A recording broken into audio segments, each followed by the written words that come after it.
Today is May 7th, 2016, and we are here with Angela Coopersmith. You first contacted our office back in July of 2015. Angela, what caused you to contact us? Well, there was actually a lot of things going on. I was overall feeling like garbage. I had extreme fatigue. I was exhausted all the time.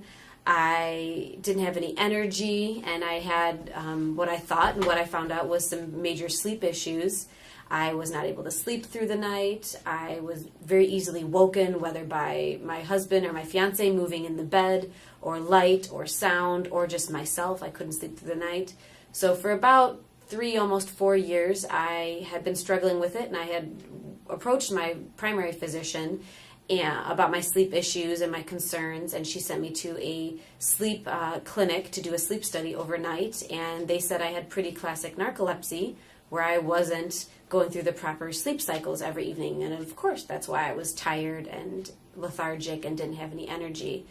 And when I asked what I could do, she basically recommended uppers and downers, medication, very strong medication, and I would be dependent upon them. And that wasn't for me. I really wanted to seek other ways to either balance my lifestyle or my diet or other lifestyle changes, behavior changes, because my fiance at the time and I knew we wanted to get pregnant and try a family eventually. And as a woman, I didn't want to be dependent on such strong medication, which I would have to go off of if I became pregnant ultimately. So I tried to manage it myself by doing things like not drinking coffee and trying to eat better and exercising and keeping the bedroom dark and going to sleep at a regular time, but nothing really seemed to work. So if another year or so passed, and finally last year in the summer, we had been married for almost a year, and it was getting to the point where it was a daily struggle for me to get out of bed and to stay motivated and to be pleasant even to interact and be around. So a friend of the family, she has been seeing Janine, I believe, for a year or so for acupuncture and some other joint pain and bone and discomfort issues. She's much older, in her 80s, but she said that she figured you may be able to help me. So it was a simple phone call, I believe. We talked for about maybe half an hour and decided that we needed to see what was going on and wanted to look at a blood test after describing all my symptoms to you, and to try and meet face to face soon thereafter. And then we got started from there. Great. So tell me a little bit about what your days were like before you started treatment. Like, I know you told me some stories about your inability to stay awake at work. It was a daily struggle. So I work in an office. I'm in marketing, so I'm in a chair at a computer screen. Some days maybe I move around, maybe I walk a mile or two around the office. Some days I may not leave my desk more than to go to the bathroom or to go grab a bite to eat. I caught myself repeatedly, multiple times a week, falling asleep at my desk, whether I'd been there for 10 minutes or for 2 hours. I caught myself starting to fall asleep in meetings that were over half an hour long while someone was talking to me or I should be paying attention. I was struggling on long drives. If I made a drive over half an hour on a stretch of road, even with the radio on or the windows down, I could fall asleep within 10 minutes almost without trying. But then when it came time for sleeping in the evenings, I would fall asleep but not stay asleep, or I was very easily awoken. I did not feel rested. It didn't matter if I slept for 5 hours, 8 hours. It didn't matter if I took naps. It didn't matter if I had a glass of wine, if there was alcohol in my system or not. I'm not a big drinker anyway. And just my attitude was starting to be affected. I was not happy. I was very grumpy and starting to avoid doing things where I knew I wouldn't be able to go to bed or sneak away when I wanted to. And that starts to impact your social life and your family and your marriage. Sounds like it really impacted your entire life. Yes. That was tough. Everything. So when you first came, we did a blood test, and then we did a saliva test. Yes. And can you tell me what happened once we got together and we reviewed the results? Well, the first thing I realized, you educated me on, not all blood tests are created equal. I had told you how I had taken a few blood tests in the year or two before, and they said that everything looked normal. They didn't see anything funny with my thyroid. They didn't see anything that was concerning, so that's why they sent me to the sleep clinic. when you were walking through the blood test with me, it was like 12 pages. You were explaining how you looked at all the indicators. There's 10 or 12 indicators for some of our symptoms. And you really talked through looking at all the little things together and not just the big ones or the common things that may be wrong with a person's body. And you made it very clear that it wasn't just one thing. It wasn't, oh, we just need to fix A. It's, well, A, B, C, and D are a little out of whack. X is really off balance, and Y and Z are also a little out of whack. We need to work on them all together and make sure as we fix one, we don't harm the other. And I believe for me, it was my adrenal gland. It was fatigued, so my cortisol was shot. My hormones were out of whack. And you said even my thyroid was starting to show signs that it may start to be suffering next. So there was a lot going on that you explained. We had to address them all together to make sure that we didn't impact the others when we addressed only one at a time. So it was also an educational thing for me to understand how my body works and not just one thing at a time. So then we started you on addressing those things. Yes. And tell us what happened.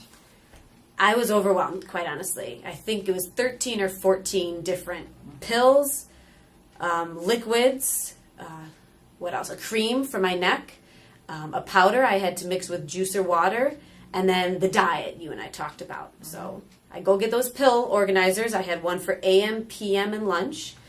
I had Ziploc baggies with me so that if I missed one, I had an extra set, and then the diet. I was overwhelmed. It's tough. I don't have kids. It's just me and my, at that time, husband. We were married by then. But all of a sudden, I had to open my fridge and start making some changes. And, okay, honey, we're not having pasta, or it's going to be gluten-free pasta. So the big diet changes were cutting out gluten and as much dairy as possible. I have always loved milk. I'll have a big bowl of cereal or a glass of chocolate milk before I go to bed. I really had to be honest with myself and cut that out.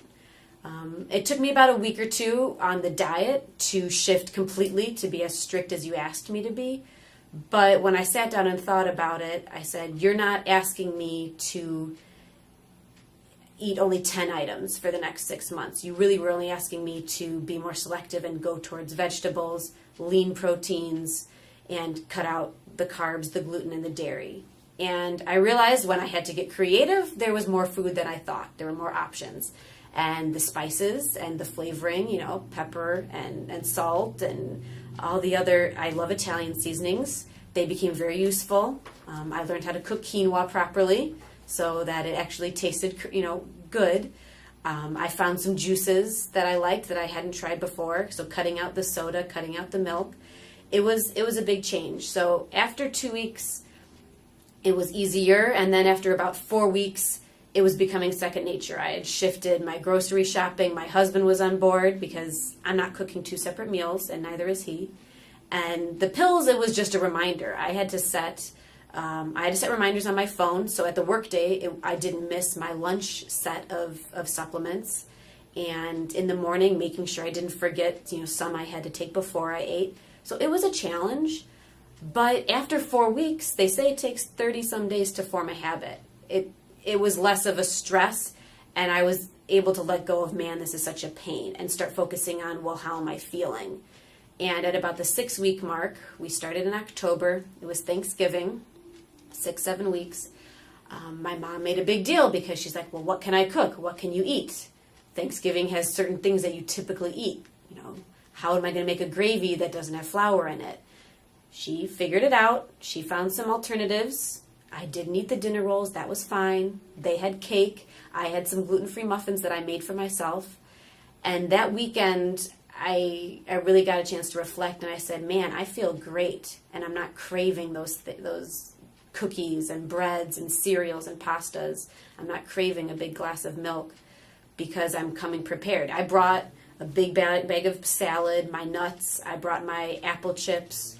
I brought my 2 juices that I've been using with me to visit our family because it's easier for me to come prepared.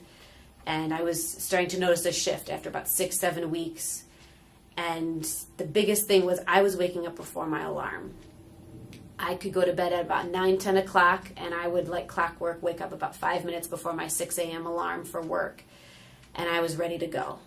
I did not have to drag myself out, even on the weekends. And that was another recommendation you had. You said, even on the weekends, if you can get up consistently, try and train your body. And that's where things shifted. So it took a month and a half, but once I saw the changes and I really was paying attention, I was excited and even more committed, and continued for a few more months after that. Great. So now we're here, almost a year later. So you want to give us an update on how you're feeling now? Yes. So I'm not feeling so good, but that's for a different reason, because my husband and I did decide after the new year that, based on how wonderful I was feeling, we wanted to start trying to get pregnant.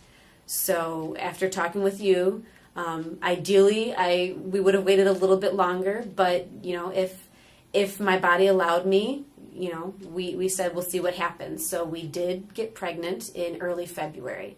So right now I'm at 14 weeks, almost 15. So with that comes most women have some sort of symptoms in the first trimester. At about week 5, I did get pretty nauseous. I had some serious smell and food aversions. So I did have to alter from my diet, which had been really strict. I'd say 95% of the time I was able to avoid the gluten and dairy, but I did have to go back to eating, toast with a little bit of butter or crackers or very bland cereals. And I was craving milk and cheese and mild cheese. So when you and I talked, you said, listen to your body and you need to put nourishment in it, but still try and make healthy choices.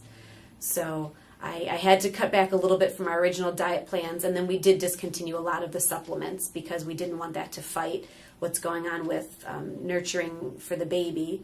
But right now, I still mentally am feeling so much better because I know why I feel a little off. The nausea has subsided.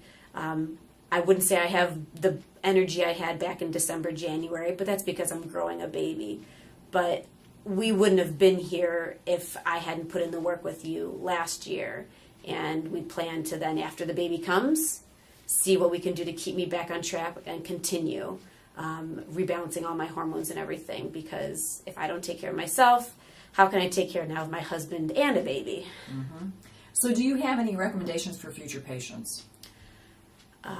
The biggest lesson I learned it was to take care of myself, but to really listen to my body. I think as women, some men do this too, but as women, we put others first. We will get to it later.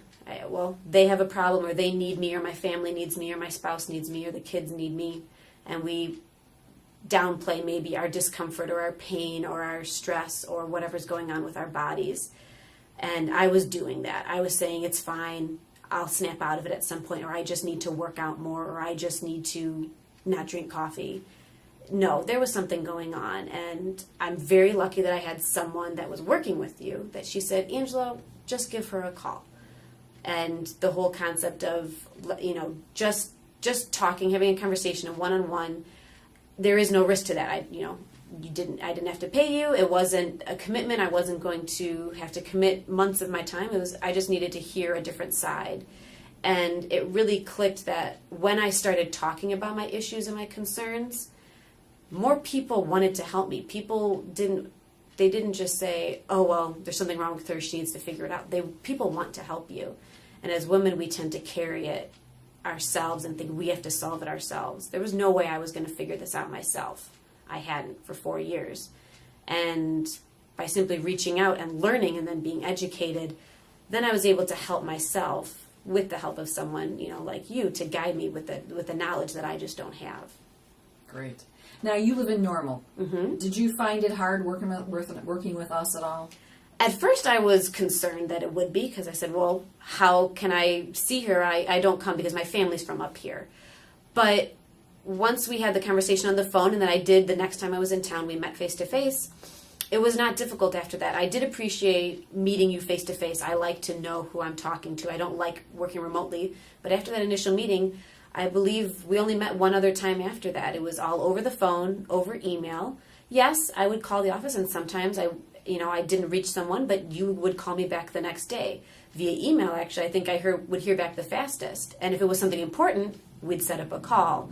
But once we got going, once we had the tests and the supplements lined up, it was just then me being responsible and making sure when I was maybe another 2 weeks out from running out of one of my supplements, shooting an email or a call and ordering them, and then you would mail them to me, or in my case, my family, my parents would drive back and forth. So that I was lucky. Sometimes they would bring them to me. But I just had to be a little forward thinking.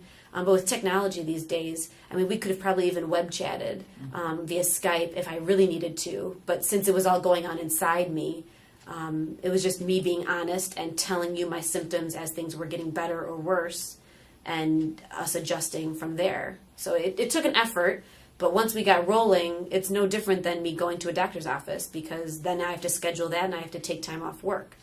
With you, it was an email or a phone call when we had time. Great. Do I have your permission to share this information with patients? Yes, of course. Any conditions?